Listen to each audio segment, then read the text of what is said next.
Hello guys, welcome to my इसवे education formation channel में आपका स्वागत है। इस अपडेट में आपको हम प्रोवाइड करने वाले हैं। देख सकते हैं केंद्र ने किया यानी केंद्र सरकार ने किया कि 8वें वेतन आयोग के गठन का फैसला। तो इसमें हम कई वीडियो आपको प्रोवाइड कर चुके हैं, पेपर कटीन आपके सामने लाए हैं। तो 50 लाख कर्मचारी जो हैं 65 लाख पेंशन भोगियों को होगा लाभ।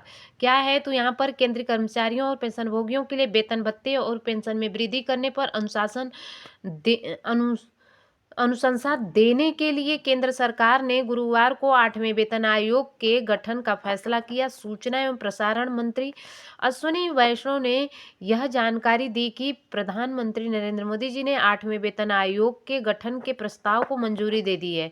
ते फैसले से केंद्र सरकार में कार्यरत सैन्य बलों में कार्यरत कर्मियों समेत 50 लाख कर्मचारियों और 65 लाख जो है पेंशन भोगियों के लाभ होगा।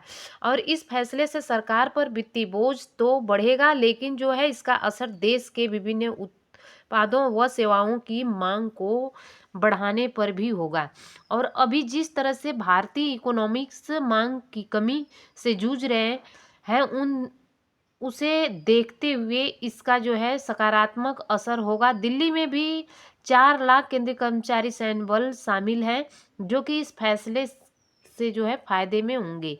दिल्ली चुनाव के जो है देखते हुए यह फैसला अहम साबित हो सकता है। वैष्णव ने बताया कि आज़ादी के बाद ही एक निश्चित अंतराल पर केंद्रीय कर्मचारियों का वेतन मान जो है बढ़ाने पर सुझाव देने हेतु वेतन आयोग का गठन किया जाता रहा।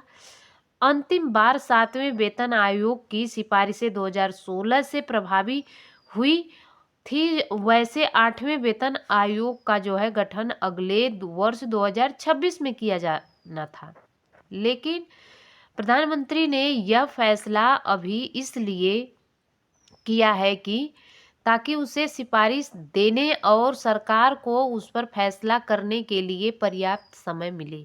और उन्होंने कहा है कि आयोग के अध्यक्ष और 2 सदस्य जल्द ही नियुक्त किए जाएंगे। पहले वेतन आयोग का जो है गठन मई 1946 में किया गया था। और यहाँ पे कुछ आप देख सकते हैं कि केंद्र सरकार के निर्णय की जानकारी देते हुए केंद्र मंत्री अश्विनी वैष्णव ने जो है मनमोहन सरकार ने गठित किया था पिछला आयोग। तो 7वें वेतन आयोग का जो है गठन फरवरी 2014 में तत्कालीन मनमोहन सिंह सरकार ने किया था और उनकी सिफारिशों को मोदी सरकार ने 1 जनवरी 2016 से लागू किया था। वर्ष 2016-17 में 7वें वेतन आयोग की सिफारिशें लागू करने के लिए सरकार के व्यय में 1 लाख करोड़ रुपए की वृद्धि हुई थी। हालांकि 7वें वेतन आयोग की सिफारिशों को केंद्र ने पूरी तरह से लागू नहीं किया था। हालांकि केंद्र सरकार ने वेतन व पेंशन में वृद्धि का जो फैसला किया था उसकी वजह से केंद्र सरकार में न्यूनतम मूल वेतन 7,000 रुपये से बढ़ करके 18,000 रुपये प्रति माह और न्यूनतम पेंशन 3,500 रुपये से बढ़ करके 9,000 रुपये प्रति माह हो गई थी, जबकि अधिकतम वेतन 2.50 लाख रुपए और अधिकतम पेंशन 1.25 लाख रुपए तय की गई थी। तो इस तरह से जो है 8वें वेतन आयोग की घोषणा की गई है। तो आप लगातार बने रहे, वीडियो स्किप नहीं करें, हमारे साथ बने रहेंगे तो हम फुल अपडेट देते रहेंगे। कुछ फैसले यहाँ पर भी देख सकते हैं कि 1 करोड़ से ज्यादा सेवारत और सेवानिवृत्त केंद्रीय कर्मचारियों को लाभ। 8वें वेतन आयोग के गठन को केंद्र सरकार की मंजूरी। जहां जहां से हमें कठिन मिल रहे हैं, आपको थोड़ा से देर दे रहे हैं समय के अभाव में। दिल्ली विधानसभा चुनाव की गहमागहमी के जो है बीच में केंद्र सरकार ने गुरुवार को ही अपडेट कर दिया था कि केंद्रीय कर्मचारियों के लिए 8वें वेतन आयोग के गठन को मंजूरी दे दी थी और आयोग की सिफारिशें वर्ष 2026 से लागू होगी। कैबिनेट बैठक के बाद जो है केंद्रीय सूचना एवं प्रसारण मंत्री अश्विनी वैष्णव ने कहा कि आयोग के अध्यक्ष 2 सदस्यों की नियुक्ति जल्द ही की जाएगी। तो 8वें वेतन आयोग के गठन से सुनिश्चित होगा कि 7वें वेतन आयोग का कार्यकाल पूरा होने से पहले इसकी सिफारिशें मिल जाए। और 7वें वेतन आयोग की जो है सिफारिशें 2026 तक जारी रहेगी। 7वें वेतन आयोग का गठन 2014 में किया गया था और इसकी सिफारिशें 1 जनवरी 2016 से लागू हुई थी। इससे करीब 1 करोड़ केंद्रीय कर्मचारियों एवं पेंशनभोगियों को लाभ हुआ था। 7वें वेतन आयोग के लागू होने से वित्त वर्ष 2016-17 में खर्च में 1 लाख करोड़ रुपए की वृद्धि हुई थी। वेतन आयोग हर साल 10 वर्ष में लागू किया जाता है। उम्मीद है कि केंद्र सरकार जनवरी 2026 से 8वें वेतन आयोग लागू कर देगी। इससे करीब 45 लाख सेवारत और 68 लाख सेवानिवृत्त केंद्र कर्मचारियों को लाभ होगा। बढ़ा हुआ वेतननामा आपके सामने है।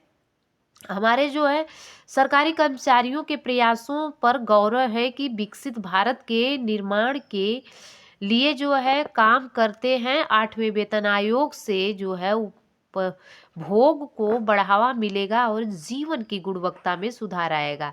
तो और कह लेंगे कि यहाँ पर 2 गुना हो सकता है कर्मचारियों का वेतन। केंद्रीय कर्मचारियों के लेवल 1 कर्मचारियों की बेसिक सैलरी 18,000 रुपये से 8वें वेतन आयोग में 34,560 रुपये किया जा सकता है।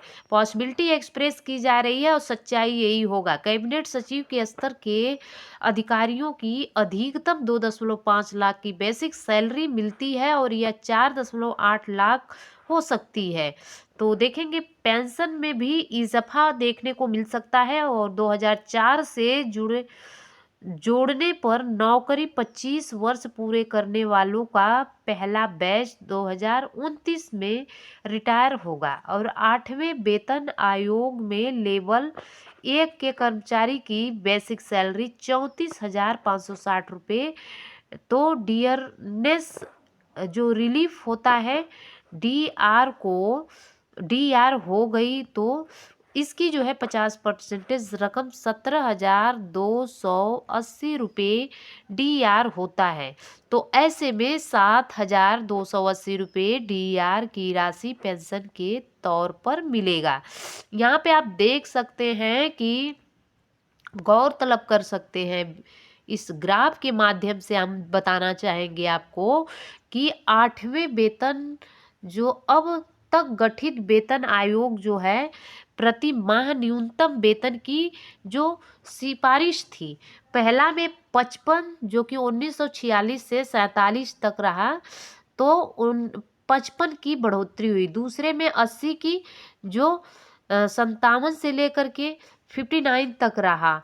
ठीक है। तीसरे में 185, चौथे में जो है 275, सीधे 5वां में हो गया 2,550 की बढ़ोतरी। तो उसी तरह 6वां वेतन में 7,000 था। तो गाइस अब देखेंगे 7वां वेतन 18,000 अब उछाल मारने वाला है आपका जो है पेमेंट। तो 18,000 से उछाल मार करके 34,560 हो जाएगा। तो उम्मीद करते हैं कि आप हमारे चैनल पे इसी तरह से लगातार बने रहिए और आपको सब प्रोवाइड कर इस तरह से ग्राफ के माध्यम से, पेपर न्यूज कटिंग के माध्यम से आपको समझाने की हमने कोशिश किया। उम्मीद करते हैं कि आप जरूर सेटिस्फाइड होंगे। Thanks for watching. God bless you.